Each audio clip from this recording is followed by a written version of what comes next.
Hello everyone, welcome to our channel Times English classes. तो आज हम तबीस खैर की लिखी गई पोयम साउथ दिल्ली मर्डर के बारे में लाइन बाय लाइन हिंदी में डिस्कस करने वाले हैं। पहले हम तबीस खैर के बारे में कुछ जान लेते हैं। Tabish Khair is a poet, novelist and critic from India. Tabish Khair एक भारतीय कवि, उपन्यासकार और आलोचक है। He is an associate professor in the Department of English, University of Aarhus, Denmark. यह डेनमार्क में आरस यूनिवर्सिटी के इंग्लिश डिपार्टमेंट के सहयोगी प्रोफेसर है। His notable works include Where Parallel Lines Meet, Babu Fictions, The Bus Stopped and Filming। इनके कुछ उल्लेखनीय कार्य हैं where the parallel lines meet, Babu fictions, the bus stopped और फिल्मिंग। अबाउट द पोयम, अब कविता में जो बताया गया है उसको हम थोड़ा सा पहले जान लेंगे। The poem south Delhi murder is about a murder of the old couple living in a flat. Although the couple was murdered 3 days ago, but their neighbor noticed it after 3 days. Their servant, a Bihari chokra, was accused of the murder as he was missing from the old couple's flat. South Delhi murder Kavita में एक बूढ़े दाम्पत्य की हत्या के बारे में बताया गया है जो एक फ्लैट में रहते थे। हालांकि बूढ़े दाम्पत्य की हत्या 3 दिन पहले ही की गई थी, लेकिन उनके पड़ोसी को 3 दिन बाद इसकी जानकारी हुई। हत्या का आरोप बूढ़े दाम्पत्य के नौकर पर गया जो एक बिहारी लड़का था और वह फ्लैट में उस वक्त मौजूद नहीं था। The poem presents how old person suffers during their last stage of life because of their ignorance. Nowadays, as child grows up, they moves to other city or country in search of job and settles there, thus leaving their old parents alone, which result to these types of sorrowful incidents.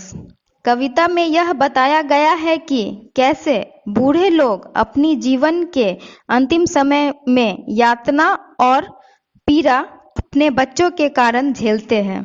आजकल बच्चे बड़े होकर दूसरे शहर या देश में काम की तलाश में चले जाते हैं और वहीं बस जाते हैं। इसी कारण उनके बूढ़े माता पिता को अकेले रहना पड़ता है। परिणाम यह होता है कि लोग इसका गलत फायदा उठाते हैं और ऐसी दर्दनाक घटना को अंजाम देते हैं। साउथ दिल्ली मर्डर मतलब दक्षिण दिल्ली में हत्या। तो जैसा कि आप सभी को पता है कि दिल्ली को भारत का दिल माना जाता है और दिल्ली हमारे भारत की राजधानी है, लेकिन दिल्ली में हत्या, लूटपाट, बेरोजगारी, चोरी, प्रदूषण की समस्या चरम सीमा पर है। ज़्यादातर लोगों के मन में इन्हीं सब का खौफ रहता है।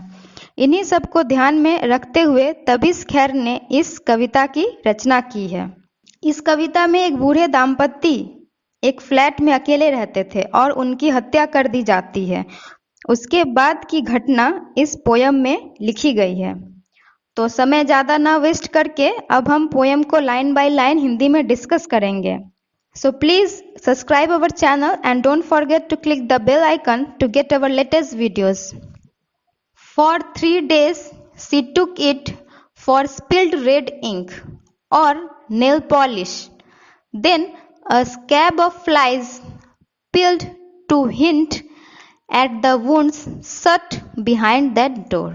फ्लैट में रहने वाले बूढ़े दाम्पत्य की पड़ोसी भी एक बूढ़ी औरत है, तो उस बूढ़ी औरत को 3 दिनों तक लगा कि उस वृद्ध दाम्पत्य के दरवाजे के बाहर लाल स्याही या फिर नाखून पालिश गिरा हुआ है। स्पिल्ड मतलब फैला हुआ या जमीन पर गिरा हुआ। उसके बाद स्कैब ऑफ फ्लाइज मतलब मक्खियों का झुंड, अखियों के झुंड ने हिंट किया मतलब इशारा किया। The wound shut behind the door मतलब दरवाजे के पीछे जो घाव है, यानी कि फ्लैट के अंदर जो हत्या की गई है उसको मक्खियों के झुंड ने इशारा किया। हर हेड बज्ड, इस पर उस बूढ़ी औरत का सर झंझनाया। As she called the police, such a sweet boy. उसके बाद उसने पुलिस को फोन किया और कहती है कितना प्यारा लड़का था। तो यह औरत स्वीट बॉय से उस नौकर के बारे में बता रही है जो उस वृद्ध दाम्पत्य के फ्लैट में काम करता था। She later gasped to Mrs Guha a little dense. उसके बाद उसने जल्दी जल्दी सांस लेते हुए, गैप्स्ड मतलब जल्दी जल्दी सांस लेना, मिसेस गुहा से कहा। वह नौकर थोड़ा बदमाश था, डेंस मतलब बदमाश, but smiling and so sweet to think he bottle up, लेकिन हमेशा मुस्कुराता रहता था और इतना प्यारा था कि मैं सोच नहीं पा रही हूँ कि ही बॉटल्ड अप मतलब वो अपने भावनाओं को दबाकर रखा। In himself the range of 26 steps, 26 अपने अंदर, और 26 बार उसने स्टैब करवाया मतलब छुरे से प्रहार करवाया। You never can tell with this people, no not ever. ऐसे लोगों के प्रति इस भयानक अपराध की कल्पना भी नहीं की जा सकती।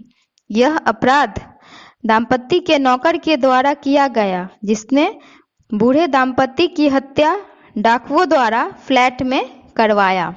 To which Mrs Guha sadly suck her gold earrings. इस बात पर मिसेस गुहा ने दुखी मन से अपने सोने की बालियों को हिलाया मतलब अपने सिर को हिलाया। The police officer who turned up with 2 policeman. इसी बीच वहां पुलिस आती है। ऑल्सो सुक his head when told of the old couple who had lived in that flat with 1 serving boy. उन पुलिस वालों ने भी सिर हिलाया जब उन्हें बताया गया कि फ्लैट में बूढ़े दाम्पत्य के साथ एक नौकर भी रहता था जिसने इस हत्या को अंजाम दिया है। And presents from guilt stricken sons in the US. उन पड़ोसन ने बूढ़े दाम्पत्य के बेटे को भी दोषी ठहराया जो यूएस में रहते हैं। तो देखिए यहाँ यूएस में रहने वाले बेटे को दोषी इसलिए ठहराया जा रहा है क्योंकि अगर उनके बेटे अगर माता पिता के साथ रहते तो शायद इनकी हत्या नहीं होती। वह नौकर उनके बुढ़ापे का गलत फायदा नहीं उठा पाता। Having broken the door and located the crime, he came out holding a large hanky to his nose, spat and asked, Nepali boy? No, Bihari छोकरा। फिर पुलिस वाले दरवाजे को तोड़ देते हैं और क्राइम को लोकेट करते हैं मतलब हत्या की जांच पड़ताल करते हैं। जांच पड़ताल करने के बाद पुलिस अपने नाक को बड़े से हैंकी मतलब रुमाल से ढककर बाहर आते हैं और थूकते हैं। स्पैट मतलब थूकना। फिर पुलिस अफसर उन पड़ोसियों से जानकारी लेना चाहते हैं कि वह नौकर नेपाली था या फिर कोई बिहारी छोकरा था। तो यहाँ एक चीज़ नोट करने वाली है कि पुलिस अफसर ने सिर्फ नेपाली और बिहारी छोकरा ही क्यों कहा, क्योंकि दिल्ली जैसे बड़े शहर में ज़्यादातर घर में काम करने वाले लड़के नेपाली और बिहारी ही पाए जाते हैं और ये लड़के कम पढ़े लिखे होते हैं जिसके कारण इन लड़कों को अमीर घरों में नौकर का काम मिलता है। Some clues are so obvious they don't have to be pinned। Police के अनुसार बूढ़े दाम्पत्य की हत्या के क्ल्यू मतलब सुराग बिल्कुल स्पष्ट थे। ऑब्वियस मतलब स्पष्ट। इन्हें किसी भी कड़ी के साथ पिंड करने की आवश्यकता नहीं थी। पिंड मतलब साथ साथ में जोड़ना। The incision of murder is always the outsider's choice। Incision मतलब घाव। Outsider's choice का मतलब हुआ बाहरी लोगों का चुनाव। तो घाव देकर हत्या करना हमेशा बाहरी लोगों को पसंद आता है। दाम्पत्य के हत्या निश्चित रूप से बाहरी लोगों का काम है। Someone on the edge of life driven by ghostly scalpels। तो someone on the edge of life से कवि यह बूढ़े दाम्पत्य को संबोधित कर रहे हैं, क्योंकि ये बूढ़े दाम्पत्य अपनी जीवन के बुढ़ापे की जिंदगी को जी रहे थे, जिसे घोस्टली स्काल्पेल्स मतलब डरावना हल्का चाकू जिससे सर्जरी में इस्तेमाल किया जाता है, मतलब ऑपरेशन में इस्तेमाल किया जाता है, उससे इनकी जिंदगी छीन ली गई, मतलब हत्या कर दी गई। Sometime in morphia of night when the roads of Delhi, morphia मतलब स्तब रात्रि, मतलब आधी रात्रि, कभी कभी आधी रात में जब दिल्ली की सड़कों पर where white swatches of loneliness and smog sometime, जब खामोशी और कोहरा था, तब 3 or more nights ago when the occasional trucks backlights faded to wavering bandages of yellow, 3 या उससे ज्यादा रात पहले जब ट्रक के पीछे की रोशनी धुंधली दिखाई देती और पीले रंग में लड़खड़ाती नजर आती, तभी इन बूढ़े दाम्पत्य की हत्या की गई थी। तो यहाँ इन लाइनों के माध्यम से पुलिस ऑफिसर हत्या की रात को कल्पना करते हुए वर्णन कर रहे हैं। Sometime in a gauged silence broken by yapping, तो उसी समय gauged silence मतलब गहरी शांति को तोड़ दिया गया, किससे? यापिंग से, मतलब कुत्ते की भौंकने की आवाज से। Street dogs so sweet, Sam had crept to the locked front door and let his accomplices in steel rod। accomplices मतलब सफलतापूर्वक। तो जो प्यारा श्याम यानी कि उन बूढ़े दाम्पत्य के नौकर ने फ्लैट के दरवाजे को खोलकर सफलतापूर्वक अपने साथियों को स्टील रॉड के साथ अंदर आने दिया, मतलब डाकुओं को श्याम ने फ्लैट के अंदर आने दिया और लूटपाट किया। Had been used and knives the old man clubbed in bed, तो स्टील रॉड से और चाकू की मदद से बूढ़े आदमी को मार मार कर बेड में ही हत्या कर दी गई।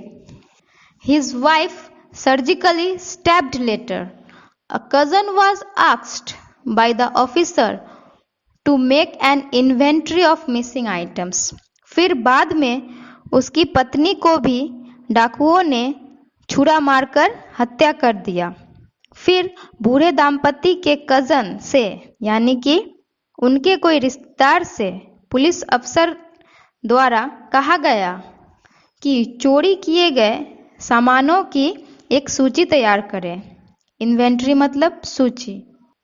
Which was long to TV sets, radio, Banarasi sarees, all the inherited silver, jewelry, cash, in fact everything। चोरी की गई सामानों में 2 TV set, radio, Banarasi sari और कीमती जेवरात के साथ नगद राशि भी थी। Of value except the laptop, which had been left behind in panic or ignorance of its value, Bihari छोकरास। लैपटॉप को या तो भय से उन्होंने छोड़ दिया या कीमत के कमी के कारण छोड़ दिया उस बिहारी छोकरे ने। Scoffed the officer, what do they know of computers or alphabets for that matter?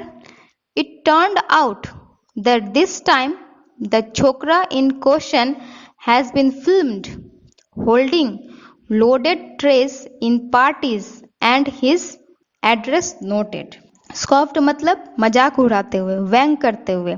इस पर पुलिस अफसर ने मजाक से कहा कि बिहारी छोकरे को कंप्यूटर से कोई लेना देना ही नहीं था, उसे कंप्यूटर के बारे में या लैपटॉप के बारे में कोई जानकारी ही नहीं थी।